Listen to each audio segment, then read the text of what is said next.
Good afternoon, everyone. Welcome to our CAWASA webinar series, number 18. If it's Wednesday, you know it is CAWASA Wednesday webinar. And our topic today is sustainable development in automation for operations. Among the universal challenges of water and wastewater utilities include aging infrastructure, declining revenues, retiring experienced workers, increasing service level expectations, and more stringent regulators. In addition, many water and wastewater utilities are unable to access capital for the modernization of their infrastructure and for technological innovation. So today we have a special guest who is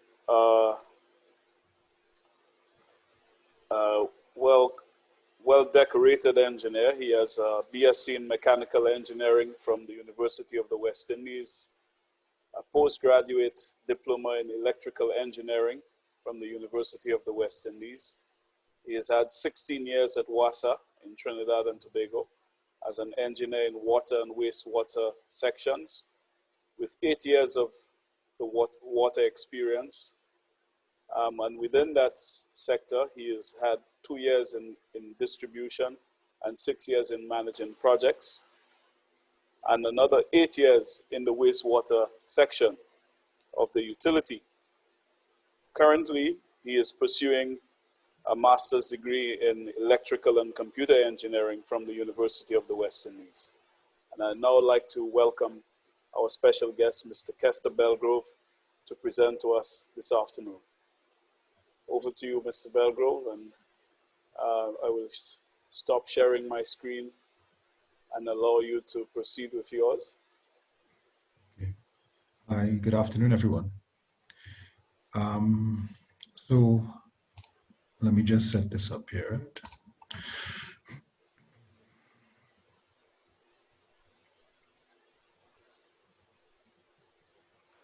So you all are seeing my screen, right?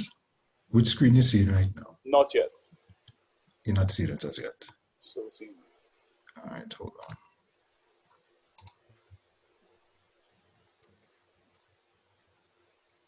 Okay, we got you All now. right. Okay. All right. Well, good afternoon, everyone. Good afternoon. My name is Kester Belgrove, as you would have said before, and I'll be presenting to you on sustainable development in automation for water operations. The general name that we give to it on our side is in-house component physical computing, and it is a research and design initiative. The system that I'm describing here this evening is a system that already existed and is already set up on 3 plants. And so I'll continue from there. So I've already covered that. So the objective of this initiative is to provide low-cost automation, monitoring, and trending data to relevant parties. Now, low cost, we're talking about less than 25% of the cost of traditional automation, and it provides you with both monitoring and trending. The relevant parties in this case would be the actual people on the ground, the operators that are actually responsible for controlling the pumps, as well as the engineers and management as they need it. The system right now is being, the initial project is being initiated via app on the person's phone, because of the fact that phones are so very common. Actually, more people have phones than computers. More people have smartphones than computers. So it is something that is always with you. So whether you're home, whether it is you're doing something else, you will be able to carry out the tasks that you need and monitor on the assets. These systems provide current information to the relevant parties. When it is we're talking about current information, we're not talking about to the hour, to the minute, but we're talking to the second, right? Also, the system is able to provide historical data for trending and strategic planning. So for many water sectors, many water authorities or entities have a problem where they're more or less on the back foot when it comes to having a full understanding of the system. And what this system will allow you to do is to, now you could have historical data and trending. What it will allow you to do is now move from being reactive to being proactive. So you could now change plans that you would have had for years. You could now have a better understanding of your system. So what we actually do. So this is a ground up system that we built. So what we do is we design and build the physical systems, the hardware, whether it is the printed circuit board, the PCBs, the processing units, we procure these and we actually use firmware to get them to do what it is we need them to do. We do app development also, so we actually build the app ourselves that actually on the system that is running, and we utilize Internet of Things services. So Internet of Things is actually now is a buzzword you hear a lot. You will hear it more in smart homes and that kind of application. But Internet of Things is actually a pretty powerful tool because it provides infrastructure to be able to do many of the things that we need for these systems, whether it is data storage, data retrieval, whether it is that we want to be able to control various items from anywhere in the world, we are able to do it quickly with infrastructure that's set up by IoT services, right? Some IoT services, for those who know, would be Google actually provides some Internet of Things services. Amazon does under the other company, Amazon Web Services, and these are really powerful tools when used properly.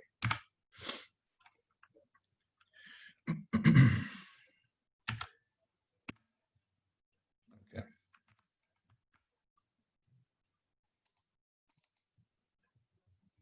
Hold on now. Seem to have some technical difficulties here. You all still hear me? Yes, we are. Yes, we are. Oh, okay. Just making sure here. Right. So now I would have mentioned a physical computing system. So what exactly is a physical computing system?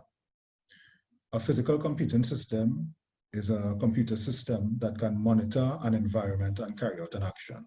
So if it is that we're considering a computer system, we could have the system monitor temperatures, pressures, flow, and carry out an action. So if it is, let's say you pass a particular threshold, you could have the system now switch off the pump, right? And so this is more or less the basis. And in fact, that is the basis of physical computing systems. The parameters are more or less limitless, because we could deal with so many different parameters. We could deal with sound, we could deal with so many parameters, so many physical parameters, right?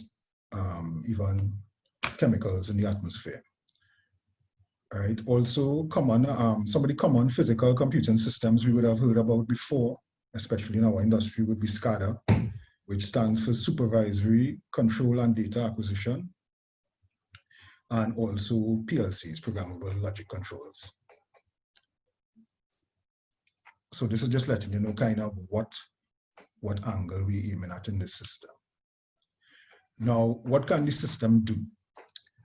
The system could monitor systems in real time. Now, real time is a relative term when it is you're talking about engineering of things, but real time in this system we're talking about is high reliability, and we're talking about second to fraction of a second. We could also remotely control plants. So if it is that we need to put on and put off, put power on or power off plants in high risk areas, remote sites, all these things could be done via the internet from anywhere in the world, right? So location is no longer a border to these systems, right? The system allows us to store data in remote databases with guaranteed levels of quality of service. So generally, when we're dealing with SCADA systems, a lot of times we deal with the supervisory control part of it. And that in itself is already an expensive part. But when it is you consider data acquisition, that is where a lot of people basically step back. Because now you're talking about having, your data has to be in a non-volatile state, which means that whether you have power losses or any other interference, you need to ensure that your data is there for extended periods of time. So what that would generally involve is you having large amounts of data storage. We're talking about into the terabytes, and I mean, wave past the terabytes. When it is depending on how many. So if it is you're talking about facilities, remember, you could be storing data every 5 minutes, every 30 seconds, and that data adds up. So you would generally need to have a database, you would need to have servers, you would need to have database administrators, and the cost of these things generally go up pretty high. And to have any system that you would actually consider to be non-volatile, you would need to have redundancy, which would mean you would need to have a mirror plant or a mirror operational setup somewhere else. We generally we're on small islands, and it's not really recommended to have that backup data storage on the same island.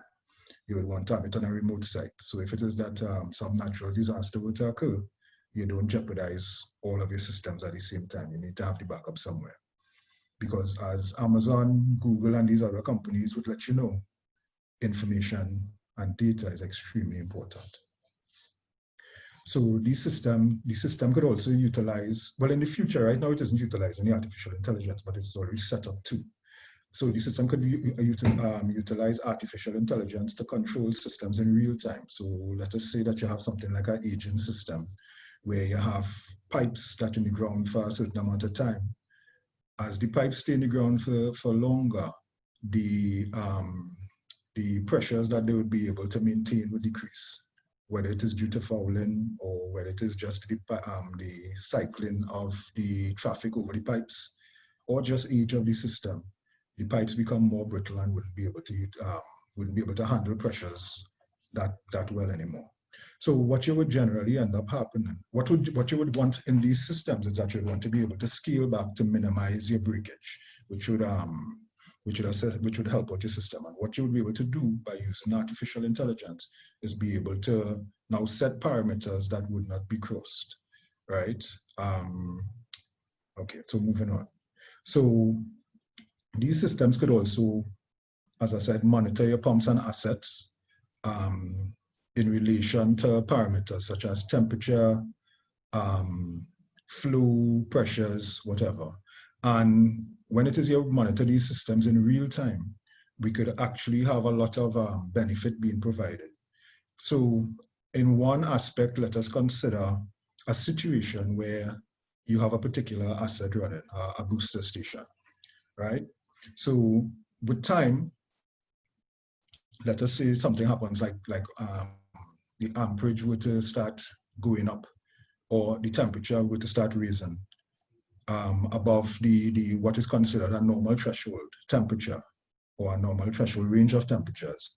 You could have this information sent directly to your maintenance department so that they could now, be directly alerted to a particular problem on a plant. This would end up saving you time, money, and actually ensure the longevity of your products, because it could be that some situation may have happened. You may have some inorganic that is blocking the system or whatever. Now this system could actually, so instead of going randomly from site to site with your maintenance staff, you could now pinpoint trouble areas and attack those at a time, one after the other, right? The system could also provide automation services, as I mentioned before. Let's just say that you're outside the thresholds, you could have the system now either shut off, or if it is you're talking about a variable frequency drive, you could have it now scale back if it is that higher pressures are not required.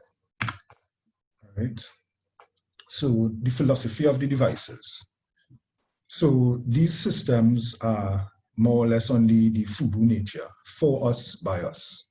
So what we could do with these systems is that we could build these systems to our needs, right? Which will allow us even more cost savings. Because when it is a manufacturer like ABB or Telemechanic or any of these traditional manufacturers for SCADA systems, build a system, they test the market and they'll be like, okay, well, we could see that our average customer would need 10 relays, they would need, 12 input output on the discrete side and maybe 10 on the analogous side, right? And what would end up happening is that you would end up realizing that the price of this product would go up, even though you may not use any of the features. Maybe you just have the system controlling a single pump, right? And not really monitoring anything else. So the price of these systems will go up. And what these systems that we are offering here could offer is that you get what you need only, right? And you have savings on everything else. So this is one of the boards that would have been designed for the system here. There's one of the earlier boards. This particular board could provide, this is a P2 board, a 2P board, which means it controls and monitors 2 pumps and controls and monitors 2 pumps. So the system, you could see even on this part of the board here, the components aren't added because it is measuring pressures, it is measuring flows, so it is neat. We don't need to add those other parts to it.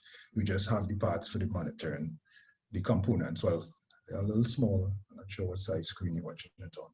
Right, but the components are actually soldered onto the board. Right. This down here is more or less giving you some of the scale of what we're talking about. It's not particularly large. This is a 6x6x3 junction box that the whole system fitted in. This controls 2 pumps, monitors,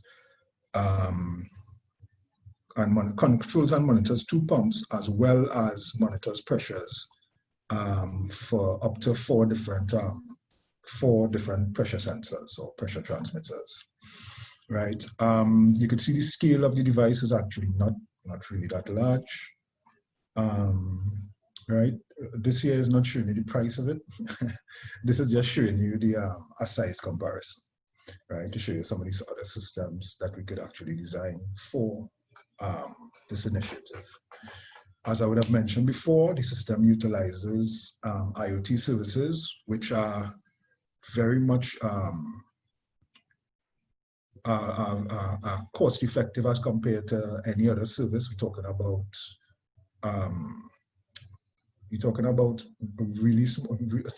about fractional sums of money as compared to still traditional systems, right? And these systems are also modular, which give us benefits in terms of availability and also repair of the system if it is that it ever needs that. So I would have mentioned IoT before, Internet of Things. So some of the benefits of Internet of Things, why it is we would have used it for this initiative. Well, one of the points I should have put here is that it is fast. It is low cost. It is easy to use. It requires no physical data storage. The physical data storage is stored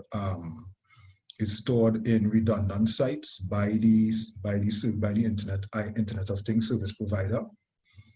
They provide you with the security you need, the redundancy that you need, and the quality level of service. So you could actually, you could actually have like a shopping list of what you need. That, I need this level of security, I need this level of quality of service, I need it to be at this cost, and you could actually go through and find a service provider that best suits you in terms of Internet of Things. And again, no need for servers or dedicated infrastructure. You just really need an internet connection out of the system. So this system actually also offers cost savings, right? So any product you have, whether it is a factory, a plant, a car, a home, you always have 3 costs to consider: your capital costs, your operational costs, and your maintenance costs, right? Capital costs, the cost of getting the item, it includes setup costs, If it is that you need to bring experts to set it up, all of that. So everything involved in setting up the product. Operational costs, this would be the cost of actually running the product. If it is you're considering a car, it's the gas. Maintenance cost, that would be the cost of actually any repairs that you need to do. If it is you need to change gaskets, if it is that you need to change oil in a car, change filters, these kind of things are involved in the maintenance costs. This system, the system that we have here, as I would have mentioned before, we're talking about less than 25% of the cost of traditional systems. So we're starting off with low capital cost, which is something that most people would appreciate on the first buy. We also have lowered operational costs. The systems are very low powered. In fact, for the first set of systems, we had the system running for over 4 hours on a small phone charger, right? We're talking about 5,000, one of those small ones, the 5,000 milliamp hours, right? So this would allow you to be able to do things like either run it on solar or even batteries that you come and change out over a couple of days. All depends on what you want to do. The systems also have low maintenance costs, and that comes from the fact that the system is modular, which means that any part of the system, if any part of the system goes wrong, we have designed it so that it is a quick swap out, right? So what the main principles that we would be dealing with in this system would come from the Nyquist frequency or the Nyquist theory. And it states that a system must be monitored at a frequency at least twice the frequency of the occurrence being monitored. I know it sounds a little bit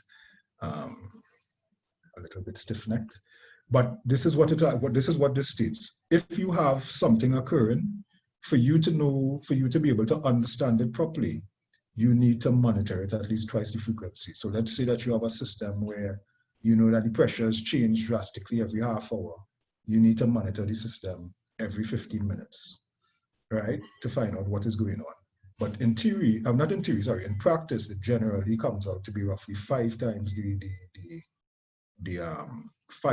frequency for you to get a proper understanding. And this is where physical computing systems, or this system, which is named the INCON system, comes into play. Because this system monitors, so even if it is you were to send staff to check out this plant, let's say twice per shift, or even 3 or 4 times per shift, you're still talking about, you know, the shortest period being around 2 hours per interval, in which point in time anything could happen because you don't know how your system actually operating. So this system could go down if it is you want to monitor every 5 seconds, every 1 minute, 5 minutes, 30 minutes. You set the system as you need to fully understand your system. The system also provides live updates, so that is which would allow you to be able to actually see what is going on in your system as it is happening. As I would have mentioned, you're talking about a second, maybe 2 seconds delay between the occurrence and you getting the and you seeing what is going on. So we're talking about more or less live, right? And you can now monitor, see, okay, if it is that something happening with your system, if it is that you're tripping off at a particular time of the day, if it is that your pressure spike at a particular time of day, you could see this.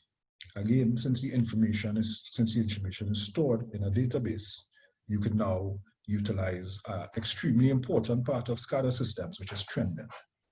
So let us say that you would have designed a system, let us say you would have designed a system some time ago, and now the system would have changed. Like, let's say that the system was originally designed for a residential area, and now you realize that, you know, certain anomalies happening in your system, pressure spiking, pipes breaking more often.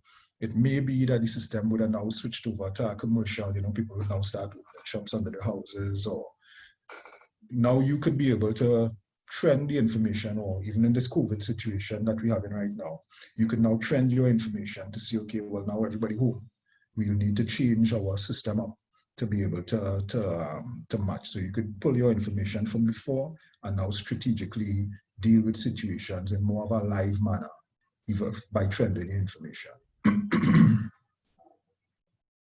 So again, because of the fact that the system is easier to deploy and also more cost effective and more affordable, we would be able to implement more of these systems, right? So you could think of a situation where, let's say you have a smaller system, a system that you may consider not to be major, maybe only supplying like 500 people, 600 people. Generally, the feasibility to have an expensive SCADA system put into such a small plant may not, it may not be feasible to actually do that. But having a lower cost option, you can now not only make it more feasible to put it on the smaller plants, but also put more of them in the zones. So let us say you have a situation with a system, smaller system, but it's a more complicated system. Part of the system is on flat ground and part of the system is on a steep incline. You would end up with a situation where you would want to be able to monitor, let's say somewhere in the middle of this, at the lower end of the system, somewhere in the middle and somewhere at the top, because you need to ensure that you're not adding too much pressure to the system, that you burst the pipe, that you cause the pipes to break on the lower parts. And also you want to be able to balance it so that you could supply to the higher parts at the end of the system. And these systems could allow you to do it because now you could get pressure profiles for different parts of the system as you're moving through the system, due to the fact that you have more deployments. And again, this would lead to greater understanding of your systems.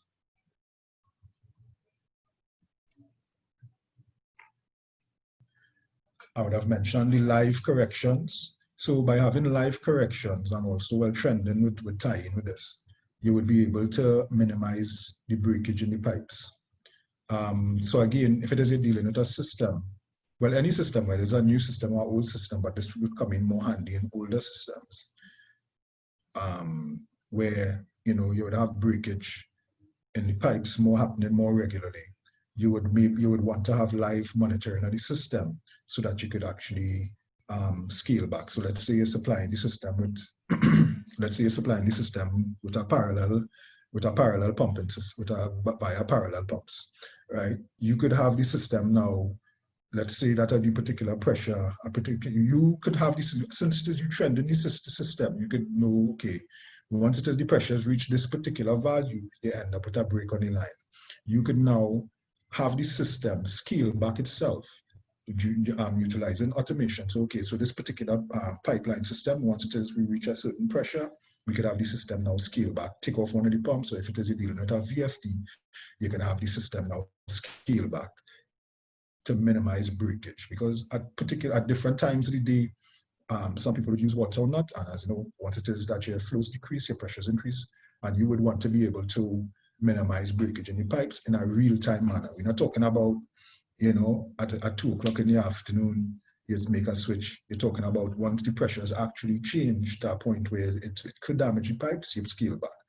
By simply doing this, you would actually also not only protect your pipes and minimize maintenance costs on repairs, you would also minimize wear and tear on your pumps and other assets, because of the fact that you would now be utilizing them only when necessary and not when not.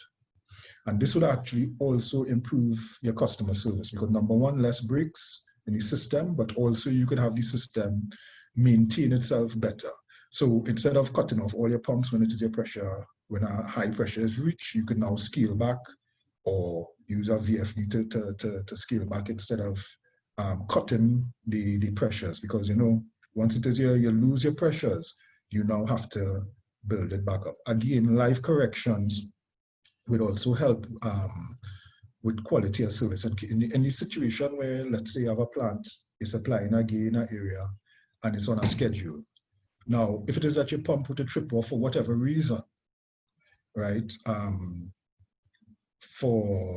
If it is with a trip off for whatever reason, there's power loss or out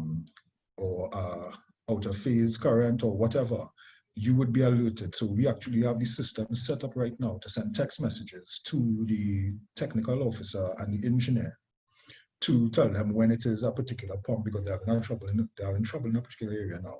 So we could actually, the system actually sends a text message to tell them what is going on so that they could try to correct the problem before the pressures drop too low and they have to build back the pressures and lose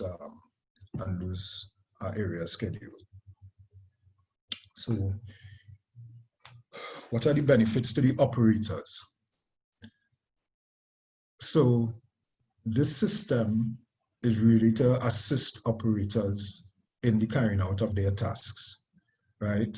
So what this system actually could do for them, for operators, is aid in the reduction of repetitive tasks.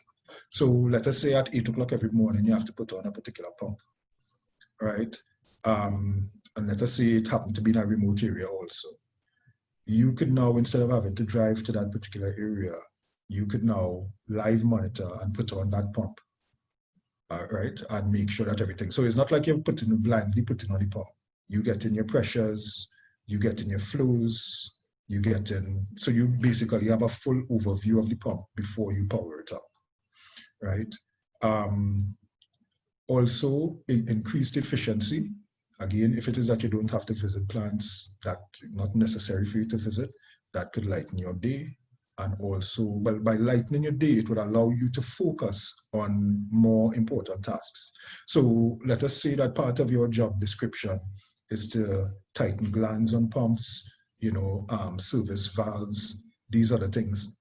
Sometimes your workload is such that you just can't get you just aren't able to get to do everything you need to do, right? So these systems could lessen the load and allow you to focus on more pressing tasks. Again, the system could allow you to not have to visit distant sites so regularly. You could put it on, take it off as required. You could power it on, power it off as required. Also, the system allows for record keeping and for data trending, and also to give you a log so that you could actually, you have proof that you did what you said you did.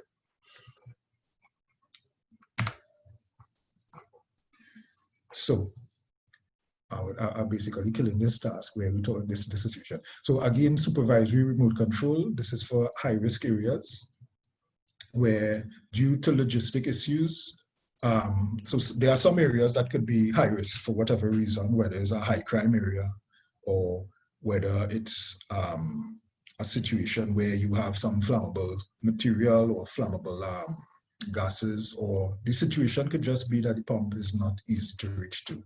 It is, it's just a treacherous, it's just treacherous to reach that particular asset.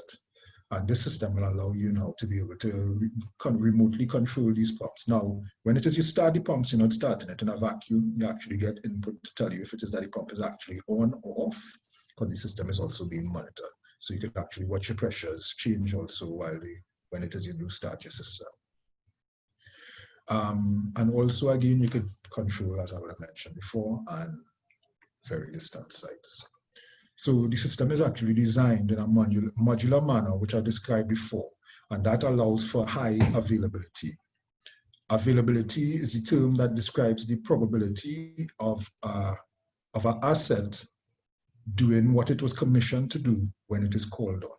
So basically, is it working when I need it to be working? So our system has self-diagnostics in it. So if the system were to go down, the system would actually send up an alarm to let you know, the system is down and is in need of repairs. And if that does happen, we would now be able to go and change the system. Now we're talking about once it is you reach the site, we're talking about change out in about 5 minutes for the particular part of the system once the issue is found, all right? And again, one other point to bring up here, when it is you're dealing with SCADA systems, sometimes, depending on the contract that you have for the system, especially if it is you get like a black box situation or a situation where the manufacturer, where the supplier is in full control of the system and we aren't allowed to interfere with it, you could end up with a situation where you end up paying more because you have to pay for the people to come. Sometimes it's people from, sometimes it's the manufacturer have to send representatives from abroad, and that cost comes back down to you to pay it. So in these kind of situations, you would want to you would be glad that you have this system in place where it is a quick swap out. You're not having a system down for long periods of time, right?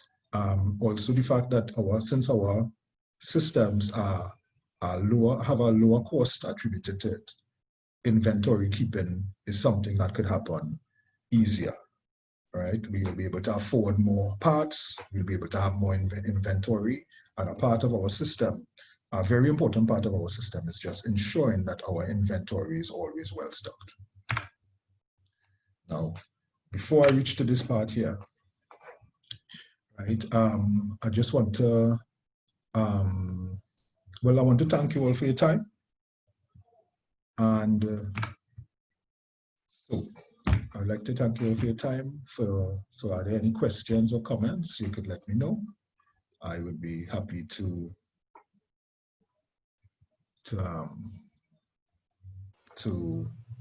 answer any of these questions. Thank you, Mr. Belgrove. I haven't seen any questions in the chat, but just earlier today, I was on another forum where we were discussing the situation with COVID and some of the changes or the adjustments that utilities need to make. And one of which was I don't put him on and I don't walk. I come on wash all them bed. one of which is to do with just that. I think some managers were saying about the need for what some of the pandemic has taught us and other hazards that have impacted us in the region. And now we're into the hurricane season, is about having the ability and the capacity to automate our systems. And here you are speaking about some of that. How feasible is employing some of that technology with the current, many of the current utilities perhaps in their current conditions? Actually, very feasible. As I said, I have the system actually running, and during COVID period, I actually installed some of the plant. I installed that on plants during the COVID time. Right, so it's very feasible. Basically, once you have an internet connection, you are more or less ready to go. Right, we tie into current systems. We would be able to tie into almost any system so far that we'd have come across, whether it is that the system has automation on it already, whether it doesn't. We could the system is able to tie into those systems because it was built for that, for either what is existing, for if it has or if it doesn't have. Once it is you have data reception, the system is ready to go. We have a question from Derek Jones. You want to go ahead, Mr. Jones, or?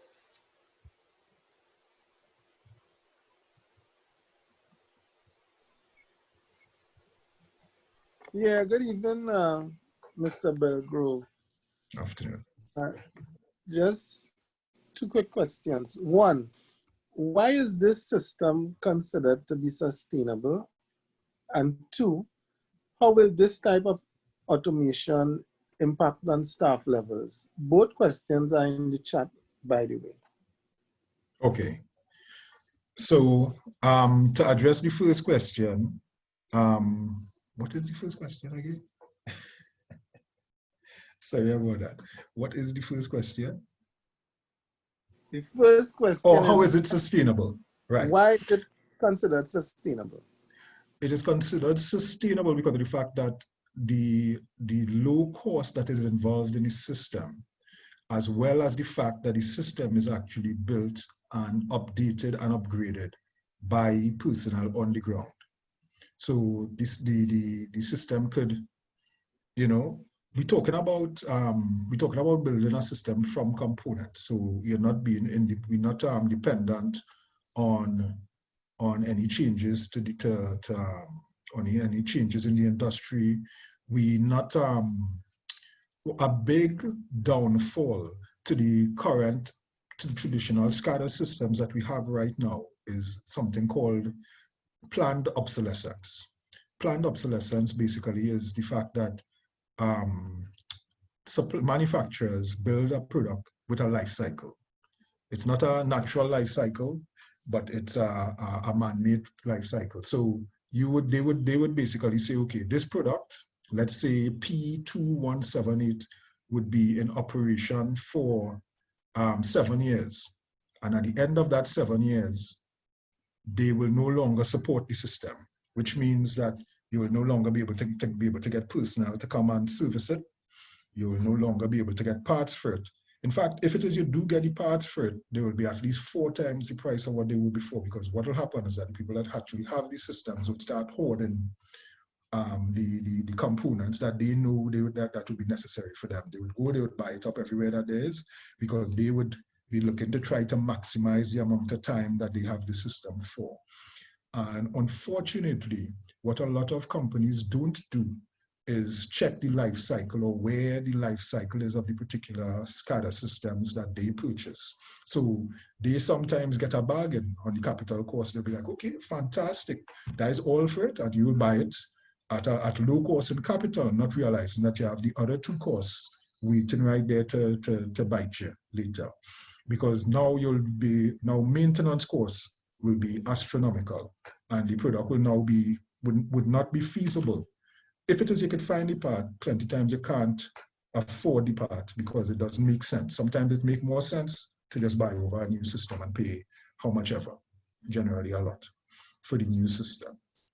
So this system is sustainable in the sense that we service our system, and the designs are kept so that we could either upgrade the system at a reduced cost, or repair the system in a quick manner and an affordable manner. So that's why the system is referred to as sustainable. The second question, you need to remind me of that. I know I went on there, but what is the second question again? I'm trying to find the chat here. The second question is, how will this type of automation impact on staff levels? And I see that your general discourse went along the lines of operators, basically, because at the end you spoke about the benefits to the operators. I kind of get this to be a kind of operator side conversation, but tell me, how is it going to impact on the staff levels where operators are concerned? Well, it will benefit the operators in numerous ways. As I would have mentioned, the system was designed to assist operators. So, but you said how it affecting the staff, but you're talking about operators we're talking about, right? Operational personnel. Yes, but right. I'm just thinking with all this fancy automation that you're speaking about, where one could switch a pump on and off at any location, basically. I mean, maybe straight off of a cell phone. And just a couple of weeks ago, I remember going around with some wells with operator, and he was going to the wells to check them, to switch on and switch off and things like that. And now what you're telling me with this whole program is that maybe he might not have to do that anymore. So I'm just a little concerned. I'm a little concerned with regards to that. How it's going to impact on their staff. Okay. So as I said, now I don't know how it is in the Caribbean, but when it is I originally started on this system was when I was the engineer in charge of Port of Spain. And I would have seen the stress that the system, that the operators would have been under when dealing with the system. So we would have, well, as the engineer, you would have the stress too, because there would be sites that you would have sites that are considered dangerous because of crime. And so we can't get operators to go there, but the people in the area now have to suffer. because of that. So what this system would do is that it would assist, because this system was not made to take anything from, because the operators would still have more than one job other than putting on and taking off. They would also be in charge, but they would be in charge of making sure that it does what it is supposed to do. They would also be in charge of maintenance of the plant, if it is that you need to tighten, a gland or repack the packing. All of these things would still be carried out by the operators. What this system is to assist with is to take off the additional load so that you can do your job in a more efficient manner. So it's definitely not meant to replace, because the operators themselves will be the one carrying out the actions on the app, because they are the ones with their hands on the system. So it's not a system to replace, but it's a system to help, to, an additional assistance to them, a leverage, right, to the system. Okay, thank you. Okay, we have another question here from Ken. She had to leave, but she left a question. Can this system be applied to other areas within the water sector? For example, collection of hydrological parameters such as in rain gauges, stream flow gauges, climatic stations, and monitoring wells? And the answer is definitely yes. The system could take various input. If it is that you're talking about any one of those things you're talking about, even in the case of rain, the loggers for the rain, right? These systems, basically there isn't a limit as to what the system could capture, right? Because each one of those systems, they have either digital or analog input, and the system could accommodate any one of those inputs. So the system is actually set up. We recently put in functionality for 4 to 20 milliamp analog input, as well as the system also has discrete data or digital, or it could also take digital input, whether it is PWM or basically any signal. And if it is that there's a particular signal standard that the system can't take right now, that's why the system is ours. We could add in that functionality later on as required. Ignatius, could I ask a follow-up question quickly? Yes, please. Go ahead. All right, sure. I'm driving though. Quickly, what is the average cost that it will cost to set the system up on the hydrological network for Trinidad and Tobago? Like, if you had to just give a ballpark figure. A ballpark figure. Or if it could be integrated into what is already there. Right, and you see, that is why giving a cost is not something that I could do, because how it is that the system is built. So if you would have seen earlier, well, since you're driving, you may not have seen the actual device, right?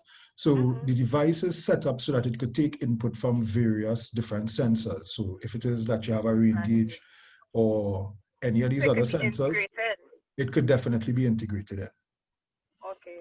So given our cost is a kind of, because it all depends on what. If it is that we have to put now the sensor, then that's the additional cost, right? And whatever the sensor cost. But if it is that it is already there integrated in the system, we're talking about, we're not talking about very much money.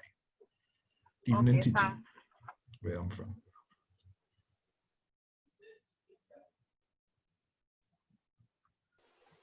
Yeah, any other questions?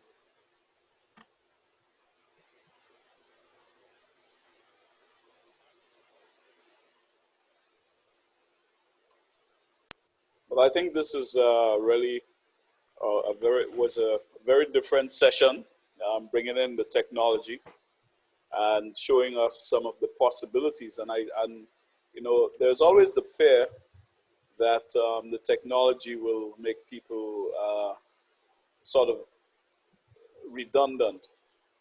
And that is not always the truth as explained, but increasingly the utilities need to be looking at ways to enhance their service delivery.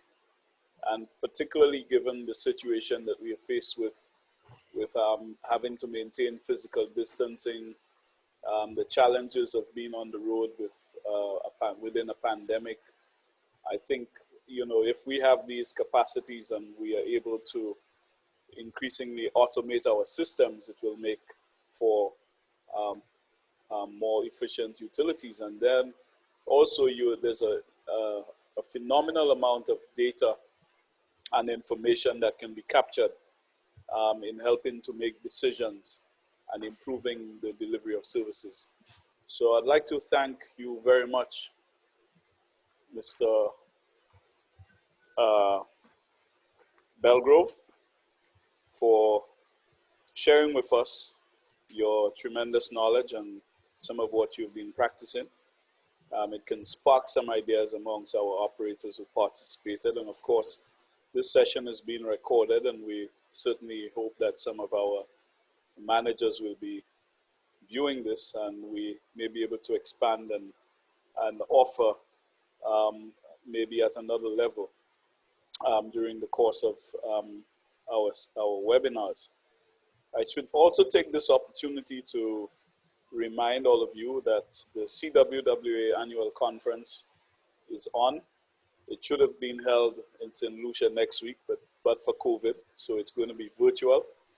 And Candice, I'm letting the audience know that I think today is the last chance to register for the CWWA annual conference and exhibition, which will run from the 19th to the 23rd. I think there's a pre-conference workshop that begins on, is it tomorrow and Friday.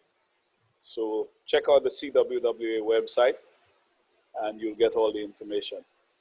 And CAWASA is a partner of the CWWA, and we want to encourage you to participate. There's a lot to learn. And again, thank you for your participation. And because of the CWWA conference, we will not hold a webinar next week, but we will resume on the 28th with some other exciting topics, and we will keep you informed. I'm Ignatius Jean, the Executive Director at the Caribbean Water and Sewage Association. Thanking you for your participation and signing off. Have a good evening.